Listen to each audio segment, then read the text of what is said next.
안녕하십니까, 서희석 원장입니다. 오늘 말씀드릴 거는요, 내시경 수술에 대해서 궁금해하는 것들이 좀 많으세요. 그래서 거기에 대해서 말씀을 드릴 텐데요. 이 궁금해하는 거를 제가 어디서 봤냐면요, 제가 성형 위키백과 카페에 지금 컬럼을 쓰고 있잖아요. 그래서 거기서 나오는 글들을 저도 이렇게 항상 봅니다. 제가 성형 관련 카페에 한 2개 정도 가입되어 있는데요. 그 성형 카페에 제가 가입하는 이유가 저를 그 욕하거나 아니면 이렇게 브로커를 써서 제가 뭐 하려거나 이런 목적이 아니에요. 저도 알고 있어요. 어느 카페에서 저에 대해서 저한테 수술 받지도 않은 한 분이 저만 계속 공격을 하세요. 왜 그러는지 잘 모르겠는데, 그리고 그분의 글을 이렇게 쫙 보면은 특정 병원을 홍보를 좀 하시더라고요. 그래서 저는 그냥 무시하고 지내고 있습니다. 그리고 요즘 카페는 들어가기가 굉장히 어려워요. 가입 조건도 많고, 승인도 되고, 또 달아야 되고, 하고, 그래서 제가 그런 거 할 시간이 있는 것도 아니고, 그냥 저는 제 거 오해 소지가 없는 이제 명확한 정보를 전해주기 위해서 지금 성형 위키백과의 카페라는 데서 제가 지금 컬럼을 쓰고 있는 겁니다. 근데 그 글을 보는 이유, 거기에 올린 글들을 제가 자세히 보는 이유가 뭐냐면, 환자분들이 궁금해하는 거를 알 수가 있어요. 어떤 거를 궁금해하고, 그 다음에 어떤 거를 무서워하고, 어떤 것을 본인들이 잘못 알고 있는가, 그런 거에 대해서 제가 알 수 있기 때문에 동영상도 이제 보통 그런 위주로 만듭니다. 환자분이 나한테 질문하는 것들, 상담 시에, 아니면은 그게 카페에 그런 글들이 올라오는 게 굉장히 도움이 돼요. 그래서 오늘 제가 아까 컬럼을 쓰고서 제 컬럼 보다가 어떤 분이 내시경 수술에 대해서 아주 자세하게 올려놓으셨어요. 그분이 자기가 궁금했던 거를 7가지 정도로 올려놓으셨는데, 이거 각각에 대해서 사실은 따로 다뤄야 됩니다. 어쨌든 이분이 궁금해 하시는 거를 제가 이렇게 간단하게 좀 설명을 드릴게요. 글이 길어서 제가 좀 보고 읽겠습니다. 자, 첫 번째, 이마 헤어라인 쪽으로 전체 절개 vs 몇 군데 구멍 뚫기, 이렇게 말씀하셨어요. 그러니까 이마 전체 절개는 관상절개를 말하는 겁니다. 저도 관상절개를 할 때가 있어요. 그거는 해야 되는 정증이 있습니다. 관상절개도 방법이 좀 여러 가지입니다.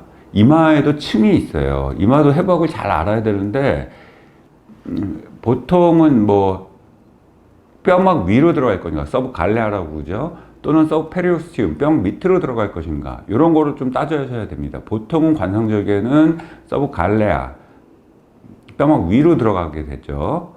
내시경은 보통은 뼈막 아래로 들어가게 됩니다. 그리고 관상절개 같은 경우는 뼈막 위로 들어가서 이게 당기는 수술이지만, 전체 절개를 하더라도 이쪽 부분은 내시경을 들어가서 봐야 됩니다. 예, 무조건 관상절개를 했다고 해서 안 보는 수술이 아니에요. 그렇게 설명하시는 분들이 계신데 그렇지 않아요. 어쨌든 또 이거는 무서워하시죠. 이걸 무서워하는 이유는 많이 절개를 한다, 머리를 절개한다, 그래서 무서워하시는 것 같고, 두 번째는 관상절개를 했을 때 이쪽으로 이렇게 해서 뒤통수를 담당하는 감각신경이 있어요. 거기에 대해서도 제가 한번 다루도록 하겠습니다. 그거를 대개는 희생을 시키죠. 예, 물론 희생 안 시키고 그거를 방해해가지고 한다는 논문도 있고, 사실 저도 그거를 희생 안 시키려고 관상절개 할 때는 노력을 합니다. 근데 이제 관상절개의 적응증은 따로 있어요. 예, 따로 있으니까 거기에 대해서는 일단 나중에 말씀을 드리고, 그다음에 이분이 궁금한 게 헤어라인의 절개 창수를 몇 군데를 하느냐, 2군데를 하느냐, 3군데를 하느냐, 5군데를 하느냐, 이거를 궁금해 하세요. 보통 내시경을 수술할 때는 이렇게 세로로 절개를 합니다. 보통 1.2cm 정도 되는 것 같아요. 왜냐하면 그것도 내시경의 형태에 따라서 달라요. 제가 가지고 있는 내시경 그 스콥만 한 800만 원 정도 하는 겁니다. 그 스콥이 굉장히 조그맣고 잘 나와 있어요. 울프라는 회사에서 나온 건데, 보통 한국산이나 중국산이 굉장히 커요. 그래서 그 스콥이 끝이 작으면 작을수록 이렇게 방리하기가 아주 좋고, 이렇게 많은 부분 손상을 안 주게 되겠죠. 그래서 2군데를 절개해서 이만큼 다 볼 수 있습니다. 그 다음에 세 군데 절개해서 또 이만큼 다 볼 수 있고, 다섯 군데 절개하는 경우가 있습니다. 그거는 어느 부위를 수술하느냐에 따라서 다른 거예요. 내가 예를 들어서 내시경으로 여기에 바깥쪽 처진 부분까지 다 당기겠다 그러면 바깥쪽을 열어야 됩니다. 그리고 열고서 그쪽에 있는 측두근막을 당깁니다. 그리고 수술이 여기까지 가야 됩니다. 그러면은 이쪽으로 절개해가지고는 좀 어렵겠죠. 제가 이쪽으로 절개해가지고요, 여기까지 안 내려올 때는 저 이쪽으로 절개해서 여기까지 다 볼 수 있습니다. 또 하나는 이쪽으로 절개했을 때 그거 잘 하셔야 되는 게 뭐냐면 그 축두근의 막이 이런 식으로 얇아져 있어요. 그래서 이쪽으로 잘못 들어가면 축두근을 손상받게 됩니다. 그 내시경 뭐 많이 하신 분들은 그냥 아실 거예요. 그냥 여기서 들어가는 게 편하지 이쪽에서 들어가는 거는 굉장히 세밀하게 자기가 방지를 해야 돼요. 어쨌든 두 군데든 세 군데든 다섯 군데든 간에 그거는 그분의 예를 들어서 목적에 따라서 다릅니다. 아, 이분은 뭐 두 군데만 들어도 뭐 충분하겠다. 근데 뭐 별 중요하지 않아요. 그게 뭐 흉터가 많이 남는 것도 아니고 큰 문제를 일으키는 것도 아니고 그러기 때문에 이분을 어느 범위까지 수술하느냐에 따라서 그 절개선이 결정되는 겁니다. 그거를 자기가 두 군데, 세 군데만 수술한다고 내가 수술 잘한다, 다섯 군데 수술을 수술 못한다, 절대로 그렇게 판단하시면 안 되는 겁니다. 그분이 물어보시는 게 저는 다섯 군데 절개해야 가장 전밀도 높게 자연스럽게 당길 수 있을 것 같아요. 특히 저처럼 눈꼬리 쪽이 많이 처져 있는 경우. 아, 이거 중요한 얘기예요. 내시경 수술로 눈꼬리 교정할 수 있어요. 이것도 한번 다루도록 하겠습니다. 근데 이거는 다 재발해요. 다시 내려옵니다. 그쪽으로 단단하게 고정 않는 이상 이거에 장단점이 있어요. 대개의 경우는 저도 눈꼬리를 올릴 목적으로 그쪽에 슈퍼피셜 아트랄 칸사 텐던 있는 부분까지 들어가서 거기를 당기는 경우도 있긴 있습니다. 근데 차라리 그렇게 할 거야 그냥 여기 째고서 수술하는 거 훨씬 낫지 내시경으로 굳이 그렇게 할 필요는 없는 것 같아요. 중요한 얘기입니다. 아주 중요한 얘기입니다. 그런데 두 군데 절개하는 원장님은 오래 해보니 굳이 여러 군데 절개를 안 하고 두 군데 기계를 넣어서 작업이 가능하다고 합니다. 저도 두 군데에서 다 할 수 있죠. 어떻게 다 합니다. 근데 굳이 여기 밑에까지 내려가면 안 돼요. 여기까지 내려가야 되니까. 그러면 여기 조금 절개를 해서 보는 게 훨씬 더 낫죠. 혹시 절개 창수가 적을수록 병원 입장에서는 비용과 노력이 덜 들까요? 절대 그렇지 않습니다. 아닙니다. 그거는.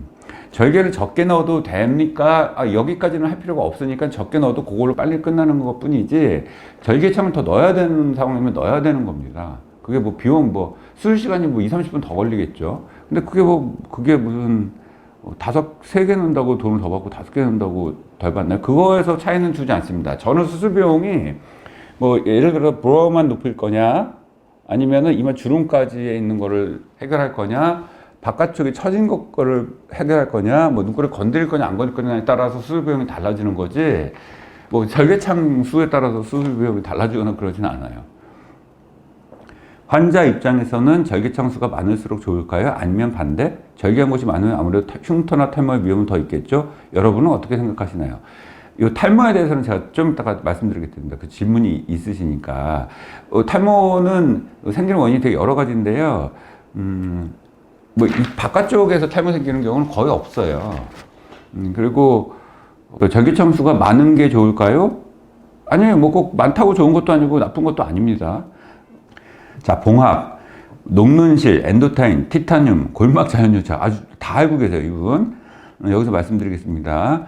엔도타인과 녹는실이 시간이 지날수록 자연 흡수된다고 합니다. 지금 말씀하시는 거는 뭐냐면요, 단순히 고정 방식이에요. 제가 내시경에 대해서 이제 설명한 것도 동영상을 올릴 텐데, 내시경 수술의 키포인트는 뭐냐면요, 어디까지 자기가 잘 박리하느냐입니다. 내가 원하는 것까지. 그럼 그 박리를 잘 해놓고 나서요. 그게 어디선가 좀 다시 내려오지 않게 고정이 돼 있어야겠죠. 그죠? 근데 그거를 엔도타인을 쓸 거냐, 티탄을 쓸 거냐, 뭐 실을 쓸 거냐, 그냥 자연 유착되게 냅둘 거냐, 이런 얘기세요. 근데 엔도타인과 녹는실은 시간이 지날수록 잘 흡수된다고 합니다. 녹는실을 만약에 쓰게 되면은 적어도 PDS 투제로 정도를 써야 됩니다. 그 3개월 정도를 유지할 수 있거든요. 근데 엔도타인은 녹는데 자기네들은 1년 걸린다는데 1년 더 걸려요. 2년 걸립니다. 내가 박리를 하고 나서 어느 정도 유지를 하고 있어야 되느냐, 그건 논문에 다 나와 있어요. 3개월 걸립니다. 3개월은 유지를 하고 있어야지 이제 내가 수술한 부위들이 올라갔던 것들이 이제 자리를 잡게 되는 거예요. 그 이전에 녹거나 그 이전에 실이 끊어지거나 그러면 내려옵니다. 다시. 그래서 골막 자연유착하는 분들도 계세요. 저는 이제 우리나라에서 하는지는 모르겠는데 논문에 있더라고요. 그 자기는 고정 안 한다. 저는 반대입니다. 그 고정 안 하면요 다 내려와요.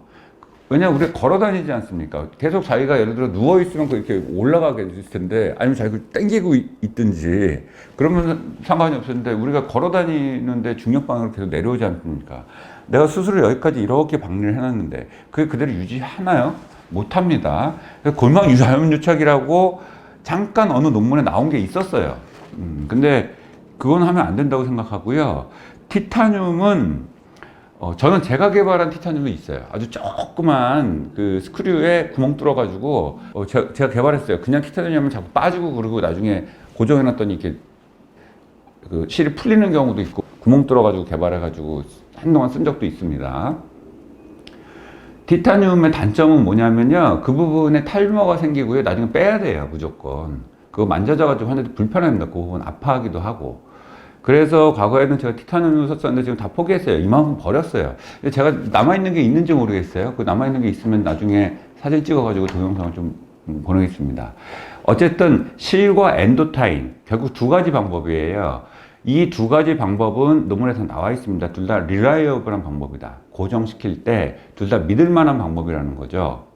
그 다음에 실도 뭐 녹는 실 쓰는 경우도 있고 녹지 않는 실 쓰는 경우도 있습니다.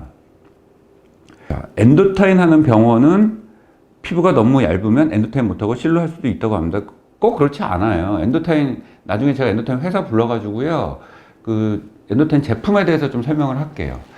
근데 이제 이마를 할 때는 엔도타인 좀 큰 걸 씁니다. 돌기도 좀 큰 걸 쓰고. 그 다음에 엔도타인 미니도 있고요. 우리나라에서 픽스타인이라고 나온 것들도 있어요. 좀 더 저렴하게. 뭐 그것도 작은 것도 있고 큰 거 있는데 이마의 경우는 좀 굵은 걸 써야 되는 거고요. 그게 예를 들어서 우리가 두피는 좀 두껍잖아요. 여기는 얇더라도요. 그게 뒤쪽에서 쓰면은 그 엔도타인 충분히 써도 됩니다. 얇은데 눈썹만 올려야 될 경우는 여기서 만져지니까 이제 문제는 거죠. 엔도타인 경우는 제가 설명했지만 그냥 고정 방식이 하나일 뿐입니다. 그리고 실로 하든 엔도타인을 하든 둘 다 믿을 만한 방법이다. 다시 한번 말씀드립니다. 티타늄으로 하는 병원은 1개월인가 얼마 후에 티타늄을 제거한다고 합니다. 말이 안 되는 거예요. 3개월입니다. 논문에 나와 있어요. 3개월은 유지를 하고 있어야 돼요. 근데 2개월 때 제거를 하면 다 내려오죠. 재발하고. 자기가 원하는 만큼 안 올라가 있습니다. 그거. 이거는 1개월 때 제거하는 거는 이분이 잘 모르시는 것 같아요. 그거에 대해서. 제가 이거 학회에서도 발표한 적이 있었는데. 자, 골막 자연유착하는 병원은 엔도타인이나 실보다 훨씬 강력하다 하네요. 뭐가 맞는지? 이거는 도저히 이해가 안 가는데요. 나는 도저히 이해가 안 가요. 골막 자연유착하는 병원은 엔도타인이나 실보다 훨씬 강력하다고 하네요. 나는 이분이 어느 병원인지도 잘 모르겠고 어떤 식으로 하는지 도저히 모르겠어요. 저도 궁금합니다. 도대체. 그러면 고정을 안 해도 되죠. 시간이 뭐 한 30분이 절약되는데. 그죠? 저 학교에서도 이런 얘기 들어본 적도 없고. 엔도타인의 장점은 시술을 하는 사람이 굉장히 편해요. 그리고 그게 이렇게 넓게 되어 있기 때문에요. 벡터를 제가 조금 정할 수 있습니다. 벡터를 딱 걸 수가 있습니다. 근데 그거의 단점은 뭐냐면 비용이 좀 비싸죠. 수술하는 사람은 편한데 50만 원, 60만 원인가 할 거예요. 국내에서 나온 픽스타인이 조금 더 싸죠. 근데 그게 제품에 조금 문제가 있는지 엔도타인으로 다시 하는 것 같고, 뭐 엔도타인도 비용이 뭐 왕창 구매하면 뭐 싸졌다고 하는데, 저는 그냥 쓰시겠다 그러면 쓰라고 합니다. 뭐 그 비용은 따로 내시고 쓰세요. 그렇게 얘기를 합니다. 또한 엔도타인은 고정하는 데는 아주 좋은데, 편하고 좋은데, 그게 녹으면서 딸그락대세요. 그리고 이 부분이 만져지세요. 그걸 되게 싫어하세요. 그래서 요즘에 상담을 하실 때, 저는 엔도타인 쓰면 수술 안 할 거예요. 이런 분들 계세요. 왜 그런 얘기가 나왔냐면, 한동안 엔도타인 리프팅이라는 거를 굉장히 홍보한 적이 있습니다. 병원들이. 제목이 엔도타인 리프팅이에요. 그게 무슨 말이냐면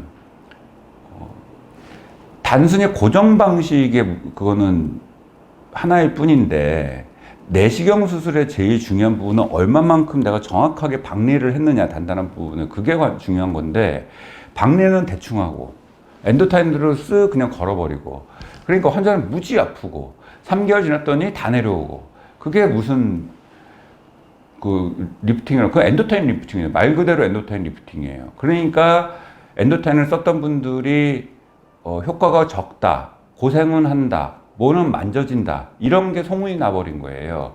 그래서 엔도타인에 대해서 약간 부정적으로 지금 흘러가고 있는 것들이 좀 있더라고요. 엔도타인을 요즘 환자들이 안 좋아한다 그랬더니 이제 그런 인식이 좀 있는 것 같아요. 엔도타인도 좋은 겁니다.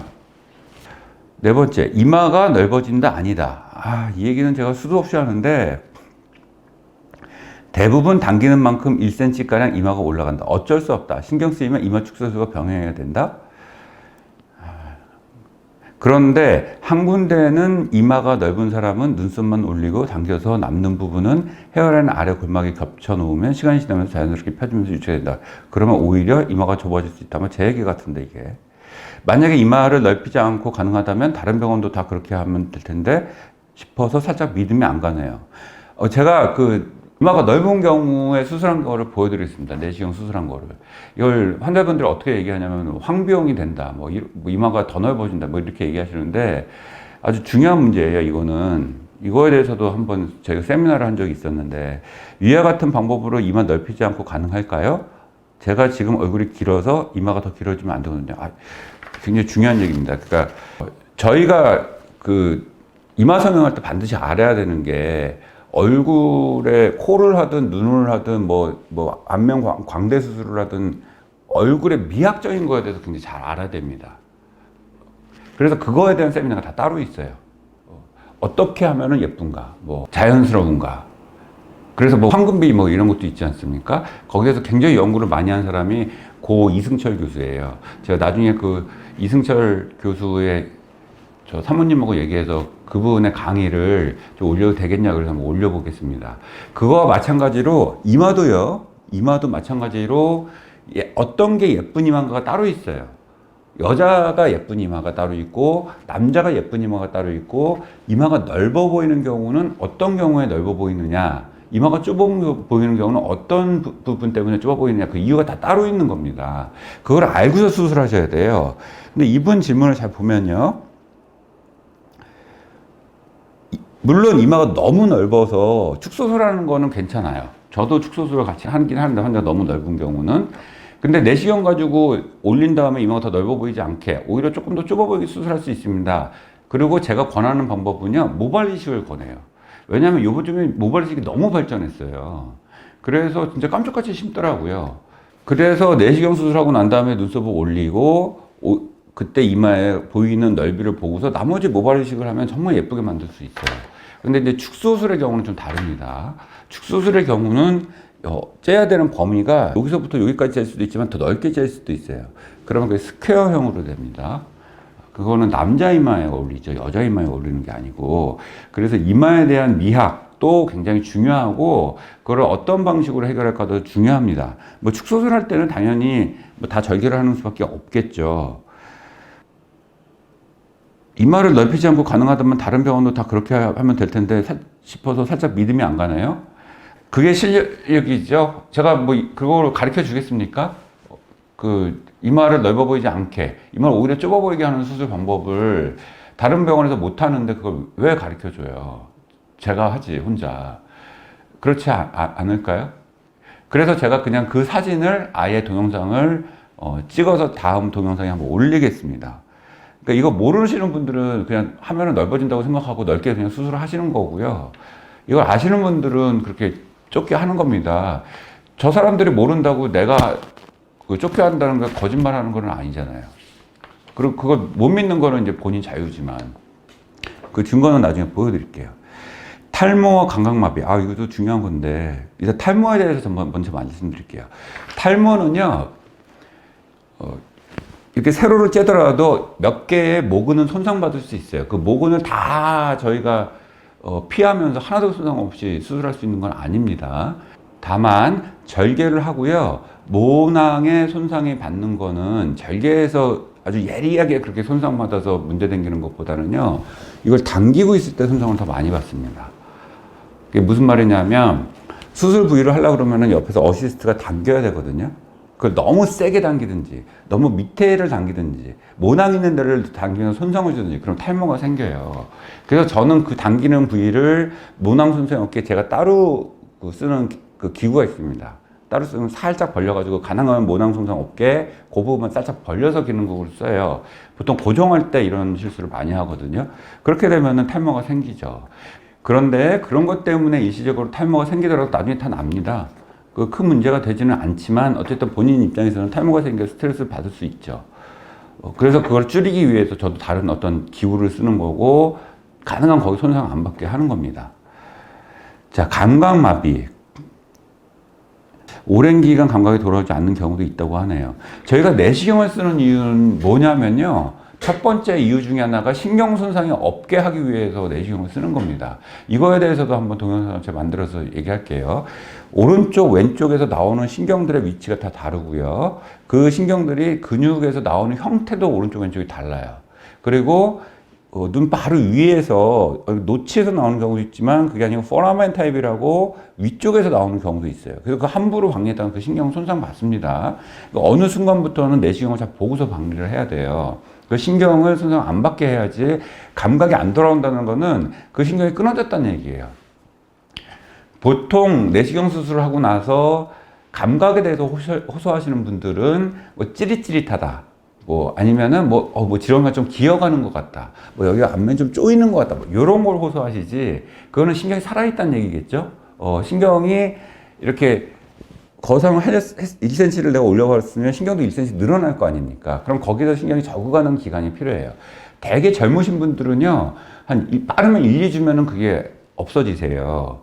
그리고 뭐 길어봤자 3개월은 안 가세요. 근데 연세가 많으신 분일수록 그 신경에 대한 어떤 그런 느낌을 오랫동안 호소하세요. 1년 동안 호소하시는 분들도 계세요. 그리고 여기가 어때요? 뜨끔뜨끔해요. 뭐 이렇게 찌릿찌릿하고 어떤 때는 지나가는 것 같아요. 이렇게 얘기하시는 분들 계시거든요.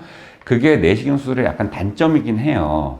왜냐면 그거 신경을 다 살려놨더니 그런 거거든요. 만약에 거기서 그냥 신경을 다 끊어버리면은 아예 감각이 없겠죠.